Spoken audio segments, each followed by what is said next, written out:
Et aujourd'hui, on va traiter le sujet de l'achat-revente dans l'immobilier pour s'enrichir facilement. Et oui, bienvenue dans cet épisode dédié à un sujet qui suscite à la fois fascination et interrogation, l'achat et la revente dans l'immobilier comme moyen d'enrichissement facile. Dans cet épisode, nous explorerons les tenants et aboutissants de cette stratégie d'investissement qui promet des gains importants, mais qui nécessite également une compréhension approfondie du marché, des risques et des opportunités qui y sont associés. Nous verrons comment certains investisseurs ont réussi à bâtir leur fortune grâce à cette pratique tout en examinant les pièges à éviter et les conseils pour maximiser vos chances de succès. Et pour cet épisode, j'ai la chance d'être accompagné par un investisseur chevronné, Ismaël Bernu, qui a fait de nombreux investissements immobiliers. Nous parlerons donc des avantages et des inconvénients de cette stratégie d'achat-revente. Nous aborderons bien sûr le quotidien d'un marchand de biens, la fiscalité, les transactions, la rentabilité recherchée, la recherche de biens, comment on fait, le financement et bien sûr les astuces en fin de ce podcast. Et avant de commencer ce podcast, je vous remercie de nous mettre la note de 5 étoiles sur Spotify ou Apple Podcast. Ça nous aidera grandement à faire connaître le podcast. Et surtout, si vous appréciez notre contenu mais que vous n'êtes toujours pas abonné, n'hésitez tout simplement pas à vous abonner. Et donc Ismaël, qui es-tu ? Présente-toi rapidement, explique-moi un peu d'où tu viens. En tout cas, je suis vraiment ravi de t'avoir sur ce podcast.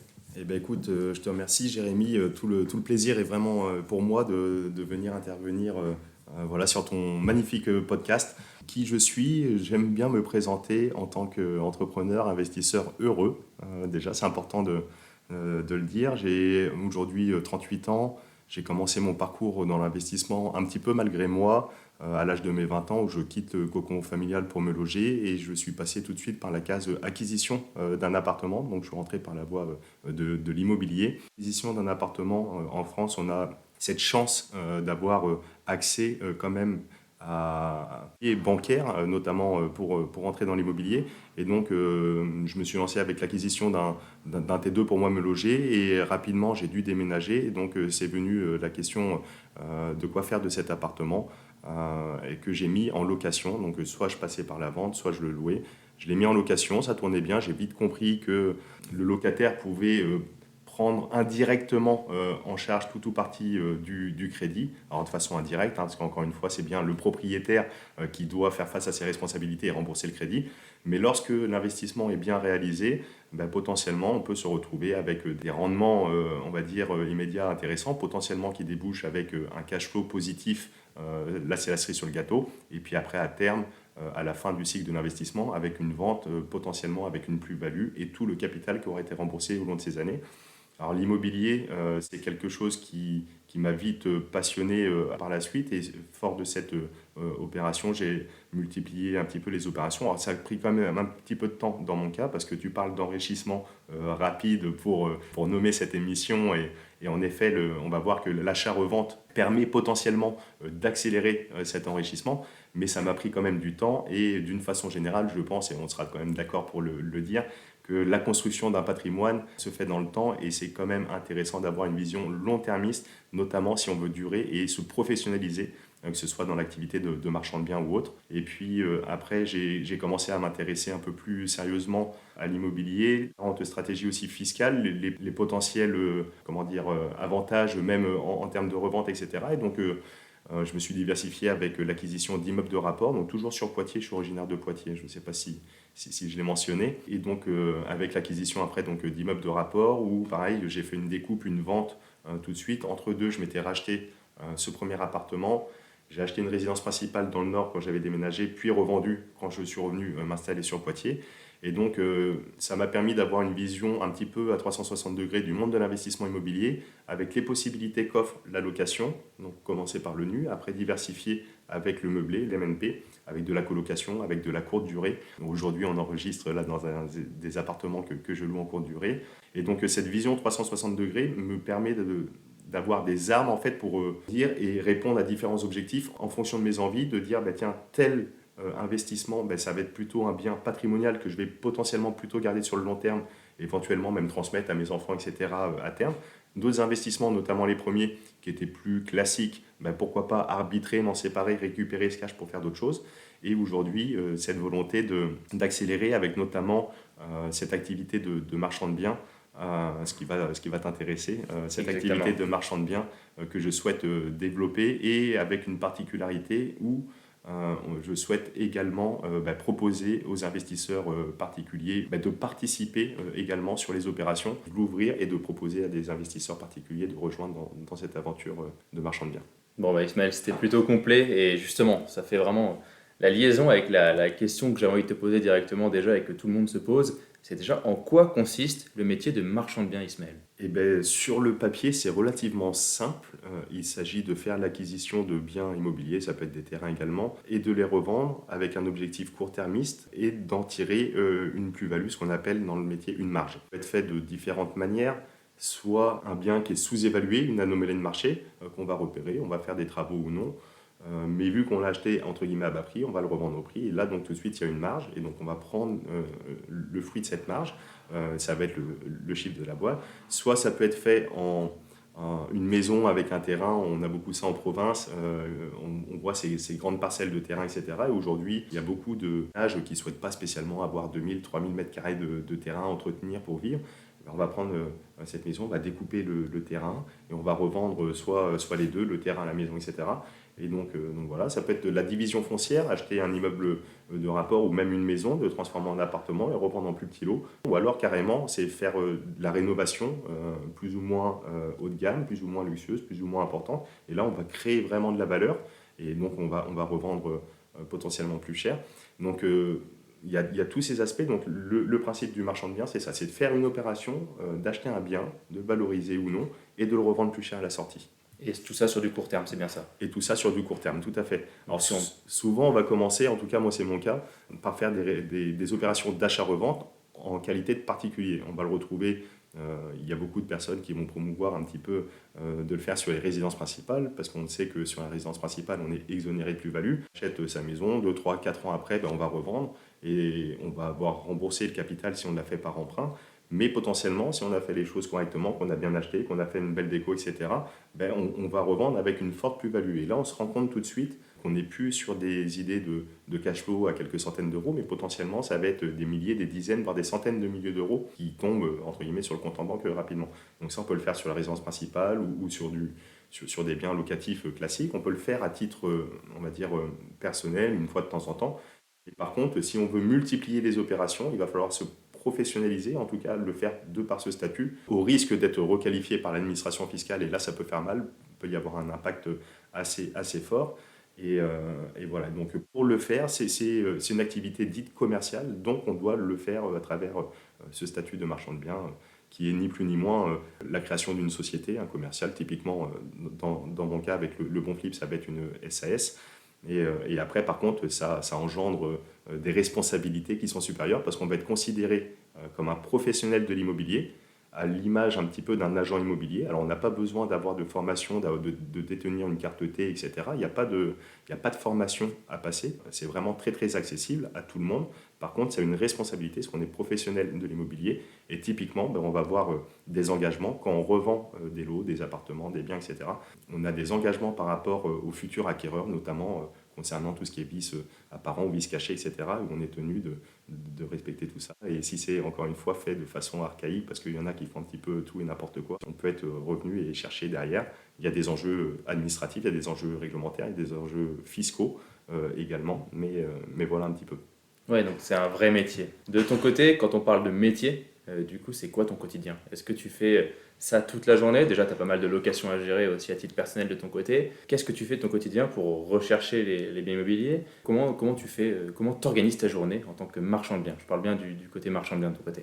Yes, ouais, comme je te disais, donc j'ai eu ce parcours qui m'a amené sur le locatif de façon 360 degrés, de façon massive, le tout exclusivement dans mon cas sur Poitiers, même si là j'ai un autre bien sur Limoges, mais vraiment sur Poitiers, dans le sens où c'est un secteur que je connais et depuis mes 20 ans que j'ai acheté ce premier appartement, j'ai toujours été curieux de regarder un petit peu les petites annonces, etc., que ce soit dans les magazines, Le Bon Coin, etc. Et puis le fait de vouloir multiplier les investissements, ça m'a permis d'être à jour au fait du marché. Je connais parfaitement mon marché, mon secteur, etc. Et après, donc sur l'activité de marchand de biens, ça va être un petit peu un process un petit peu similaire. Ça va être la prospection, trouver un bien qui nous correspond, trouver le financement, avoir son idée de matérialiser en termes, est-ce qu'il y a des travaux, oui, non, les budgétiser, de prendre en compte tous les frais, la fiscalité, etc. Et anticiper, un point très très important, la commercialisation, la revente. Souvent on dit qu'une bonne acquisition se fait à l'achat, ce qui est vrai, mais sur le métier de marchand de biens, il faut vraiment, avec cette vision court-termiste, en tout cas, avoir une vision de commercialisation et de revente qui soit importante. Et c'est là où il ne faut pas spécialement viser. Parce qu'on peut être biaisé, on peut dire, bah, tiens, c'est bon, j'achète, je vais mettre comme ça va se vendre tant. Mais si on est trop gourmand, on risque de garder le bien en stock qui peut être dommageable en termes de coûts, de coûts de portage, des frais fixes, etc. qu'on peut avoir à garder ce bien. Mais ça peut nous faire aussi sortir de la cage de marchand, parce que quand on est marchand, on est dans l'obligation de revendre sous les 5 ans, parce qu'on bénéficie de frais de mutation réduits, les frais de notaire. Et donc on a quand même cette vision court-termiste. Donc une opération se fait à l'acquisition soit, mais également à la vente. Et donc il faut avoir déjà en tête une idée de commercialisation derrière. Donc, quel est le quotidien? Ça va être un petit peu tout ça. Ça va être la prospection, l'acquisition, le driver les différents partenaires, les artisans, prévoir tout ce qui va être, si on fait de la découpe, du géomètre, les créations de copropriétés, etc. Faire des divisions, donc ça va nécessiter des connaissances, en tout cas faire appel à des acteurs comme le service des eaux, etc., si on veut mettre des compteurs d'eau. Et donc voilà, toutes ces parties prenantes, savoir réaliser des déclarations préalables, voire des permis de construire en fonction. Donc une grande part de connaissances au niveau de l'urbanisme également, parce qu'on ne peut pas faire tout ce qu'on veut, notamment dans le cadre de la division. Donc ça va être un petit peu gérer tout ça, en tout cas par rapport à un prévisionnel qu'on s'est donné. Donc les journées sont assez occupées. Bon, comme ça. C'est plutôt clair, ça fait un beau quotidien, bien chargé en tout cas. Tu t'es fixé un nombre d'objectifs de transactions par an? Est-ce que vous êtes fixé un nombre d'objectifs ou c'est vraiment, il ne faut pas se fixer d'objectifs, il faut plutôt saisir la bonne opportunité? Après, j'ai envie de dire, tout dépend. J'aime pas trop avoir une vision manichéenne des choses, c'est pas ni tout blanc ni tout noir. On peut ne pas se fixer forcément d'objectifs et de les prendre les opérations les unes après les autres, et puis se retrouver à la fin de l'année, avoir fait 1, 2, 3, 4 opérations. On peut en faire 15. Après, ça n'a peut-être pas trop de sens, parce que on peut faire un marchand de biens, on peut être marchand sur, je sais pas moi, faire du box de garage ou faire du petit studio dans la Creuse. Donc la personne va faire 10 opérations, 15, 20 opérations, mais aura un CA in fine à la fin de l'année peut-être de 200 000 euros. Et une autre personne qui va faire peut-être que 2 opérations, mais sur des biens peut-être en métropole, à Paris, sur la côte, etc., des biens un peu plus valorisés, va peut-être faire que 2 ou 3 opérations, mais avoir un autre CA. Donc dans notre cas, pour ce qui est du bon flip, on ne pose pas la question du nombre de transactions, dans le sens où c'est une activité, je suis associé sur le bon flip avec mon ami et associé donc Sylvain Turbet, qui lui est marchand de biens, voilà, plein temps maintenant depuis plus d'1 an, et qui est marchand de biens depuis plus de 2 ans. Et lui donc fait une dizaine d'opérations à l'année. Pour ma part, on me propose, à l'heure où tu vas publier cet épisode, on aura proposé une opération avec le bon flip. Donc à terme dans l'année, il y en aura certainement 2 ou 3, dans le sens où, comme je te le disais, on souhaite passer par du financement participatif avec des investisseurs particuliers et ou des entreprises qui nous accompagnent. Et donc on a vraiment cette volonté de sélectionner et de porter nous-mêmes les projets. On n'est pas une plateforme de crowdfunding, on porte nous-mêmes les projets. Et donc on a vraiment cette volonté de faire les choses tranquillement, correctement, et vraiment, surtout dans ces débuts entrepreneuriaux, de faire les choses, de prendre le temps de faire les choses correctement et pas de scaler forcément tout de suite, comme d'autres plateformes de crowdfunding qui vont pouvoir potentiellement proposer d'autres projets, mais qui ne portent pas eux-mêmes, et donc ils peuvent proposer peut-être un projet tous les semaines, tous les 2 semaines, parce que ça va être d'autres marchands qui vont proposer leurs produits, que là, nous, on a vraiment à cœur de porter les projets, de proposer les projets que l'on porte, que l'on connaît. Donc là, c'est un projet, le premier qui était sur Poitiers. Mon ami associé Sylvain, lui, sur Bretagne. Donc on va prospecter et sur Poitiers et sur la Bretagne. C'est vrai que je suis d'accord avec toi sur le fait qu'il ne faut pas se fixer d'objectifs, parce qu'il vaut mieux choisir les bonnes opportunités, et surtout quand on se met soi-même dans l'opération. Déjà, c'est bien pour tes clients aussi, parce qu'il y a un intérêt à que tu gagnes, donc qu'ils gagnent aussi. Et ça, je trouve ça hyper intéressant. Au niveau de la recherche de biens, tu en as un peu parlé, mais concrètement, est-ce que ça se fait comme tout le monde sur Le Bon Coin, sur Se Loger ou sur d'autres sites, ou est-ce que tu as un peu de off-market? Tout le monde parle de ce fameux marché du off-market. Mais comment développe-t-on un marché du off-market? Et ouais, super intéressant. Et en effet, si ça existe, le dit off-market, simplement avec justement l'expérience et le fait d'avoir fait plusieurs opérations dans un même secteur, ça permet de connaître les acteurs locaux. J'ai beaucoup d'amis qui sont agents immobiliers sur Poitiers, d'autres personnes avec qui j'ai travaillé, qui ne sont pas forcément des proches, mais avec qui j'ai travaillé, avec qui j'ai développé des bonnes relations. Et donc le fait d'avoir développé ce réseau, il m'arrive d'avoir des opportunités qui me sont proposées de façon spontanée et naturelle, des belles opportunités, donc ça c'est cool, mais ça n'empêche pas également de faire la prospection si on veut, d'être curieux, surtout aujourd'hui dans un contexte où l'immobilier a même évolué là depuis 2 ans, où il y a énormément de biens en vente. On le voit, il y a beaucoup de personnes qui sont vendeurs, donc il est assez facile aujourd'hui dans ce contexte, dans allez, je dirais 90% des villes de province, de trouver des opportunités qui sont intéressantes. Soit parce que l'offre et la demande de la concurrence, il y a un accès au crédit qui s'est restreint, donc il y a moins de personnes finançables, etc. On était passé au-dessus de la barre du million de transactions dans les années 2019-2021. Et aujourd'hui, on est peut-être descendu aux alentours des 800 000. Donc il y a moins de transactions qui se font. Pourtant, il y a de plus en plus de biens. Et donc, ça peut s'expliquer comme ça. Ça peut s'expliquer aussi, les biens, on peut les trouver facilement sur le Bon Coin, Se Loger, des biens intéressants parce que la population est aussi vieillissante. Il y a énormément de personnes qui ont un parc immobilier potentiellement intéressant et qui le mettent en vente parce qu'ils arrivent à un âge avancé de retraite, etc. Ils veulent solder leurs biens et donc potentiellement vont le mettre à des prix abordables, en tout cas en dessous du marché parce qu'ils ont acheté ça il y a 20 ans. Et donc un bien qui avait été acheté il y a 20 ans, qui est mis en vente aujourd'hui peut-être, je sais pas moi, 300 ou 400 000 euros, mais il avait été peut-être acquis par cette même personne à 300 ou 400 000 francs il y a 20 ans. Donc il peut se permettre de le vendre en dessous du marché. Donc on peut trouver des bonnes opportunités partout.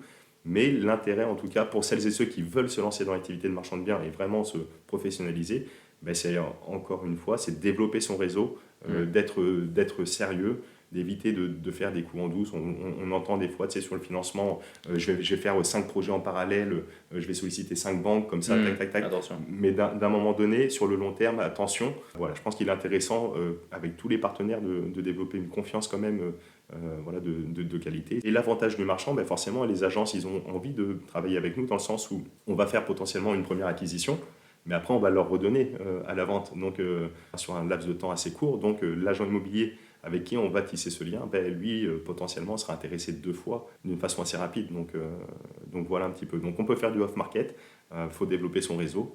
Et après, on peut, à l'heure actuelle, assez facilement quand même trouver des biens. Et puis après, il y a plein de manières de négociation, etc., pour potentiellement faire baisser le prix et faire des acquisitions intéressantes. Ouais. Ouais, j'imagine. De ton côté, tu as encore parlé, tu as encore ouvert le sujet sur le financement. Donc à chaque fois, tu fais bien la liaison avec la question qui suit de mon côté. Au niveau du financement, de ton côté, comment tu te retrouves? Est-ce que tu vas faire plutôt, tu vas conseiller d'utiliser le cash que tu as, ou est-ce que tu vas conseiller de chercher un financement à crédit ou un financement participatif, comme tu l'as dit? Quelle est la meilleure solution selon toi? Alors le financement, d'une façon générale, on a encore une fois la chance en France d'avoir accès à ce levier de crédit, ce levier bancaire qui est quand même assez intéressant, même si pour l'activité de marchand de biens, là ça va être tout de suite différent. On va être retrouvé pour le milieu de la banque, en tout cas tourné sur des conseillers spécialisés. Ça ne va pas être le conseiller classique qui va financer des opérations de marchand de biens.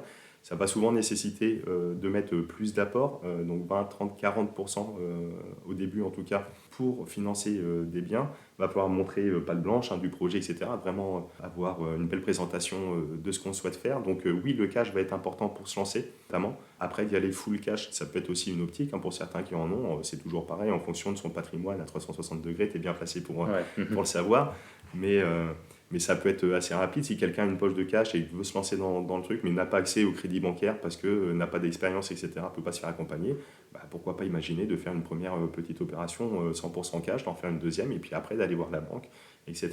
Nous, avec Bonflip, on a pris le parti, encore une fois, de proposer du financement participatif, donc pour s'exonérer de la banque pour 2 raisons. D'une part, c'est qu'on a, encore une fois, comme je te disais, cette volonté d'ouverture, de s'associer et de proposer à des investisseurs de rendre accessibles, en tout cas, des opérations comme celle-ci, avec une dimension aussi d'échange et de partage assez forte avec Sylvain, mon associé, qui a une belle expérience sur le métier, où on a vraiment à cœur d'accompagner les investisseurs, même s'ils investissent par nous à travers de la dette obligataire, ne sont pas actionnaires, mais de les avoir vraiment comme s'ils étaient actionnaires, de leur rendre des comptes régulièrement. On a un groupe WhatsApp dédié, etc.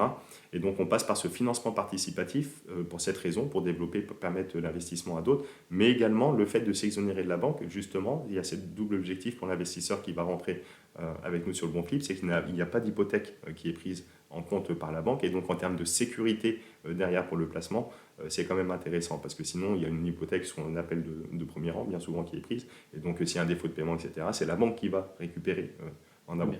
Donc, nous, on a le parti pris inverse de s'exonérer des banques. Et donc, on peut y aller en cash. On peut y aller en financement bancaire, c'est un petit peu plus dur, ça peut être le même conseiller, souvent ça va nécessiter un peu plus d'apport, c'est pas exactement les mêmes crédits. Les crédits vont être un petit peu plus chers que ce qu'on va pouvoir retrouver dans le locatif. Et donc c'est vrai qu'il y a beaucoup de possibilités. Je pense qu'à chaque opération, le financement doit être différent. Tu nous as parlé aussi de l'achat-revente, tout simplement, qui est le métier de marchand de biens. Quand on achète et qu'on revend, tout le monde se pose aussi la question de quelle va être la fiscalité. Tu as parlé de la résidence principale qui est exonérée. Bien sûr, il y a des conditions, il faut y rester plusieurs mois, plusieurs années, la plupart du temps, pour bénéficier des conditions d'avantages fiscaux qui sont l'exonération totale de la plus-value. Sinon, quand tu fais un achat puis une revente, de ton côté, quelle est la fiscalité ? Concrètement, combien je vais payer de fiscalité sur ma revente si je revends 3 ans plus tard? J'achète 100 000, je revends 150 000, j'ai 50 000 euros de plus-value. Quelle est la fiscalité? Ouais, très intéressant. Juste un petit point sur la résidence principale. En effet, il y a une exonération totale. Alors, il n'y a pas de durée imposée. On peut être résidence principale, être seulement un mois, la revendre et être exonéré. Par contre, si c'était fait à un but fiscal initialement ou si c'est une fausse adresse, etc., qu'on déclare comme tel, attention au risque derrière. Mais il n'y a pas de, en tout cas dans C'est pour la ça loi. qu'on conseille la plupart du temps de rester un petit peu Exactement. pour rester et pour privilégier le côté résidence principale et pour ne pas passer sur l'autre côté. Exactement. Et si on le fait de façon très récurrente, c'est là par contre où c'est marqué comme ça hein, dans le texte qu'il n'y ait pas de récurrence sur le truc. Mais voilà pour la petite digression. En tout cas pour le métier de marchand de biens, donc la fiscalité va être simplement, on va avoir la fiscalité, l'impôt sur les sociétés de façon très très classique, hein, l'IS, qui fonctionne vraiment pareil pour tout le monde. Et par contre, va y avoir des notions de TVA qui vont rentrer en compte. Donc, on achète 200 000, on vend 300 000. Je vais prendre un exemple comme ça, avec une marge de 100 000 euros.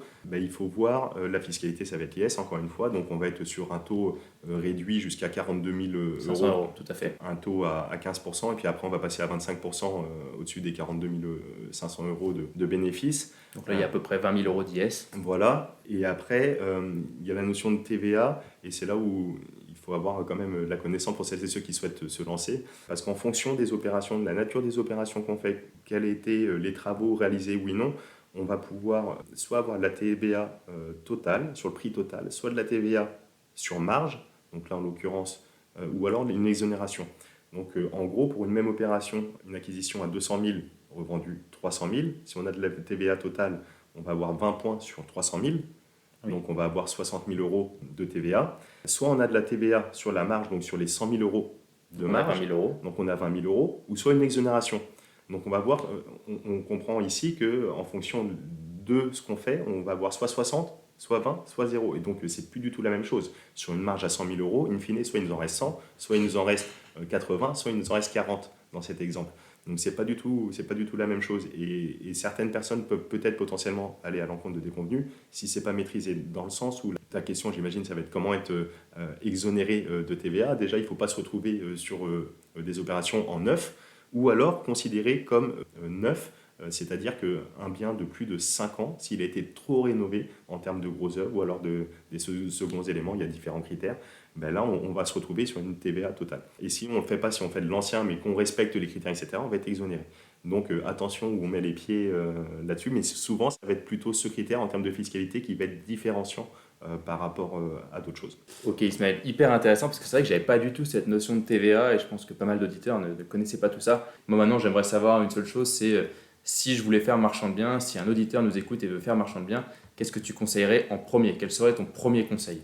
Eh bien écoute, un des premiers conseils, ça serait de vraiment se former, là pour le coup. Autant on peut faire beaucoup de choses par soi-même et apprendre un petit peu sur le tas, mais là quand même je pense qu'il est intéressant de se former un petit peu en amont. Donc soit de regarder ce qu'il fait, j'aime bien dire, écoutez celles et ceux qui font déjà et inspirez-vous-en, parce qu'on va toujours avoir les personnes à la machine à café, des collègues, etc., qui ont un avis sur tout mais qui n'ont jamais rien fait.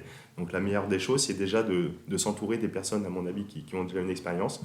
Il y a la possibilité de se former aussi assez rapidement. Aujourd'hui, à l'ère d'Internet, ton podcast, il participe énormément sur toutes les notions de gestion patrimoniale, etc., d'apprentissage, d'éducation l'éducation financière. Ça participe un petit peu à l'éveil de la formation. Il y a des formations en ligne aussi qui peuvent exister. Après, ça, c'est libre à chacun de rejoindre ou pas des programmes. Il y a tout simplement des lectures. Je pourrais te recommander un livre de Salva Martin, Marchand de biens, guide d'une profession discrète, qui est un excellent bouquin très très bien détaillé pour commencer. Alors, je ne sais pas combien il est commercialisé, 20 ou 30 euros. C'est le livre vraiment ressource, référence de mon ami associé Sylvain. Après, la possibilité, celles et ceux, de nous suivre sur les réseaux, notamment sur LinkedIn avec Sylvain, où on fait quand même pas mal aussi d'éducation un petit peu par rapport à ça. Et celles et ceux qui nous rejoignent dans l'aventure Le Bon Flip, eux sont vraiment au cœur de l'action et ils voient comment se déroulent concrètement toutes les étapes d'une opération également. Donc voilà, mais je pense que la formation est quand même essentielle parce que les enjeux sont quand même, il y a possibilité de s'enrichir et potentiellement rapidement, c'est le but, mais on peut aller potentiellement à l'encontre de déconvenus si on ne fait pas les choses correctement. Donc pour moi, quelqu'un qui devrait se lancer, c'est vraiment de se former en amont. Ouais, exactement. Il y a le risque marché, il y a le risque fiscal, il y a le risque, il y a pas mal de risques, le risque du financement, donc il faut faire très attention. Effectivement, je pense que la formation est importante et nos podcasts participent à tout ça. Merci Ismaël, je te remercie beaucoup, ça fait plaisir d'avoir eu tous tes conseils et puis surtout pas mal de sujets abordés, pas mal de questions que tout le monde peut se poser au final sur le métier de marchand de biens qui peut faire rêver. Moi j'insiste bien sur une chose, c'est qu'on devient riche, oui, si on travaille dedans et qu'on est vraiment un vrai expert et qu'on y passe du temps. Vous ne pouvez pas devenir rentier sans rien faire. La richesse sans rien faire n'existe pas, à moins que vous héritiez d'un patrimoine hyper conséquent. Sinon, pour se créer son propre patrimoine, il faut travailler, il faut charbonner, il faut aller faire sa première opération, comme vient de le dire Ismaël. Et je pense que quand on fait une première opération, on se rend compte de tout ça. Et c'est hyper important de faire et de passer au concret et d'arrêter d'être à la pause à café à dire si j'avais fait ça. Et c'est vrai que je suis totalement d'accord avec toi là-dessus, Ismaël. Exactement, et puis on n'arrête jamais d'apprendre et c'est ce qui est vraiment magnifique. Tu en es l'exemple, tu as beau être CGP, certifié, etc. par l'AMF, mais tu te formes et tu apprends tous les jours pour accompagner au mieux tes clients. Et c'est la beauté un petit peu de nos différents métiers, d'être curieux et de continuer ce chemin. Exactement. Je te remercie beaucoup, Ismaël, pour ton temps, pour ce que tu nous as apporté aujourd'hui. Je pense qu'on a fait le tour du métier de marchand de biens. Pour ceux qui veulent aller plus loin, déjà, vous pouvez vous renseigner sur ce que fait Ismaël et ce que propose Ismaël en termes de placement. Peut-être déjà échanger avec lui avant de placer, bien sûr. Échanger avec nous également pour avoir un conseil sur la vision 360 du métier. Mais c'est vrai que c'est un sujet important et pour ceux qui veulent aller plus loin, vous avez son LinkedIn, Ismaël Bernus. Donc c'est important de se renseigner et l'éducation financière est pour tous et avec eux vous aurez l'éducation sur le marchand de biens. Donc hyper intéressant, un sujet qu'on traite peu nous dans notre podcast. Super, merci à toi pour l'invitation, c'était vraiment un plaisir de partager avec toi. Et surtout si vous avez apprécié notre contenu, n'hésitez surtout pas à nous mettre la note de 5 étoiles sur Spotify ou Apple Podcast. Vous savez que cette simple note nous aidera à continuer à créer du contenu de qualité et à pouvoir encore une fois interroger des experts de qualité. Donc c'est important pour nous, surtout si vous nous écoutez et que vous n'êtes pas abonné, cliquez tout simplement sur le bouton s'abonner. Et si vous voulez aller plus loin, vous pouvez écouter l'épisode 73, les erreurs à ne pas faire dans l'investissement immobilier.